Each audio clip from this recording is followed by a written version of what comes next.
우리가 알고 있는 인공 눈물 제제는 인공 눈물이 아닙니다. 인공 눈물을 넣는다고 해서 막아지거나 좋아지지 않습니다. 눈꺼풀 위생이 안구건조증 치료에 도움이 된다라는 이런 치료를 하면 안구건조증을 완치한다. 그거 사실 다 거짓말입니다. 제가 보통 많은 환자분들한테 말씀을 드리는데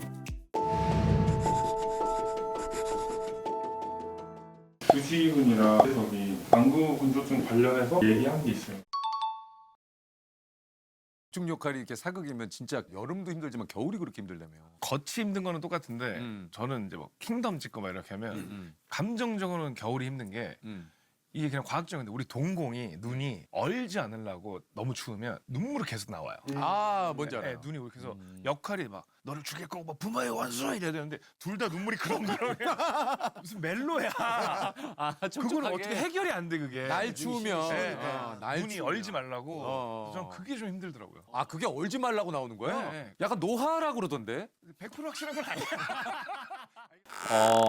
틀린 말도 있지만 둘 다 맞는 면이 있어요. 일단 이제 우리 주지훈 씨의 말에서 틀린 건 동공이 얼지 않게 하려고 뭐 이런 표현을 썼는데 동공이 얼 수는 없고요. 정확하게는 동공은 추위나 외부 온도에 반응하지 않죠. 그렇다고 해서 각 결막이 얼지 않으려고 라는 표현보다는 우리 눈 표면 각 결막은 늘 젖어 있어야 하는 특성이 있습니다. 그래야지 우리가 그 안에서 어떤 영양분을 공급을 한다던가 산소를 교환한다던가 하던 일련의 행위들이 있을 수 있기 때문에 늘 젖어 있어야 하고요. 그 젖어 있는 고른 눈물막 때문에 우리가 사실은 잘 볼 수 있죠. 만약에 우리가 완전히 말라 있는 물안경을 쓴 상태로 바깥 세상을 바라보면 그렇게 클리어하지 않죠. 다만 물속에 들어가서 물안경이 좀 적절하게 젖어 있으면 오히려 밖의 면이 잘 보이는 것처럼 우리가 이제 눈물이라는 것은 시각적으로 잘 보기 위해서도 고르게 잘 젖어 있는 게 일단 중요합니다. 근데 그게 젖어 있는 눈물이 너무 두꺼워서도 안 되고 아주 얇게 고르게 펴진 상태로 빠르게 증발하지 않는 게 굉장히 중요합니다. 그럴 때 눈물의 증발력을 억제가 되는 어떤 내 눈물의 퀄리티가 좋은 게 굉장히 중요한데 그 퀄리티가 좋은 상태가 유지가 된다면 밖에서 어떤 외부의 자극을 받았을 때도 내 눈물은 쉽게 증발하지 않죠. 그러면 내 몸은 그 눈물을 과하게 더 내진 않습니다. 그 자극성 눈물이라고 하는데요.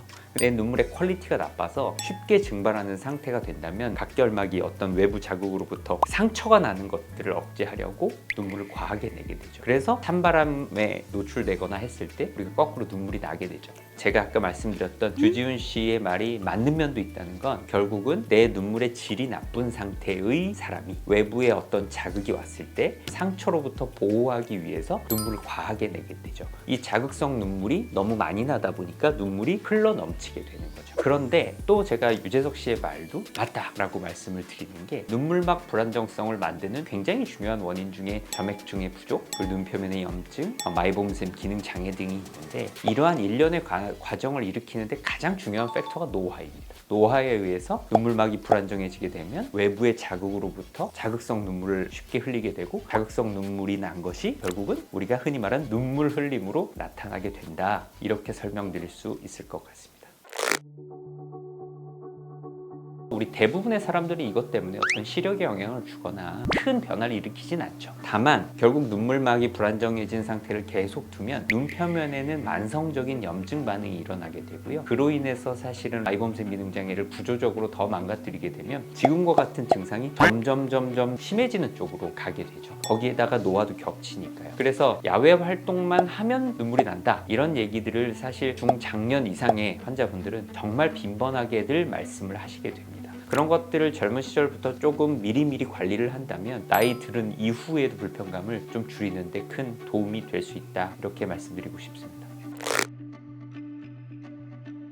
제가 여태까지 말씀드렸던 어떠한 행위들은 인공 눈물을 넣는다고 해서 막아지거나 좋아지지 않습니다. 과거에는 우리가 인공 눈물이라는 개념을 얘기를 해서 인공 눈물은 뭐 좋은 것 이렇게 생각을 하겠지만 정확하게 우리가 알고 있는 인공 눈물 제제는 인공 눈물이 아닙니다. 인공 윤활제이기 때문에 눈 표면에 어떤 윤활을 시키는 바세린 같은 역할을 하는 약제이긴 하지만 이것을 넣는다고 해서 내 눈물의 질이 좋아지거나 추가적인 변화를 막거나 할 수는 없습니다. 우리가 이제 흔히 말하는 눈꺼풀 위생이 안구건조증 치료에 도움이 된다라는 이론은 있지만 어느 정도의 빈도로 어느 정도 시간을 할애해서 그것을 하면 효과가 있는지 우리가 정확하게 알지는 못합니다. 특히 마이봄샘 기능장애가 겹친 경우에는 그 치료들로 대부분 부족하긴 합니다.